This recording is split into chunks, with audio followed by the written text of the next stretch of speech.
Tiga jenderal OPM jadi macan ompong, satu kompi pasukan membelot, dua mayor, satu kolonel ditembak mati TNI. Rahasia terbongkar, tiga jenderal dan satu mayor senior pimpinan tertinggi OPM di Papua kehilangan satu kompi atau 100 pasukan sepanjang tahun 2022 hingga 2024. Dalam serangan dan tindakan terukur yang dilakukan pasukan elit TNI Polri, ada 30 anggota kembali ke pelukan NKRI. 40 pelaku ditembak mati, sisanya ditangkap dan diadili. Pimpinan OPM yang dimaksud yakni Jenderal Egyanus Kogoya, Pimpinan Duga, Jenderal Kenny Tipagau, Pimpinan Intan Jaya, Mayor Manfred Fatem, Pimpinan Maybart, Papua Barat, Pimpinan Paniai Bayor, OSA 1 Pobah, dan Panglima 35 Bintang Timur Brigjen Ananias Ati Bimin. Diketahui pada April 2024, TNI Polri menembak mati bos OPM Mimika Mayor Mopinos Abu Bakar Kogoya di Tembagapura 5 April 2024. Disusul serbuan TNI di Yahukimo, pimpinan Afrika Heluka dan Tony Watapo.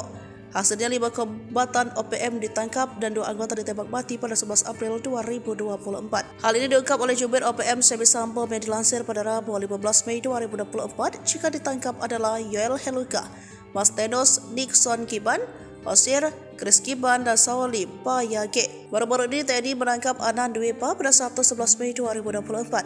Salah satu pelaku yang menembak dan terambil Aradit hingga tewas. Disusul operasi Satgas Damai Kartens 2024, Kamis yang membekukan 8 anggota OPM kelompok Kopi Tua Heluka dan Yatamugiangge di Dekai Yahukimo, Papua Pegunungan.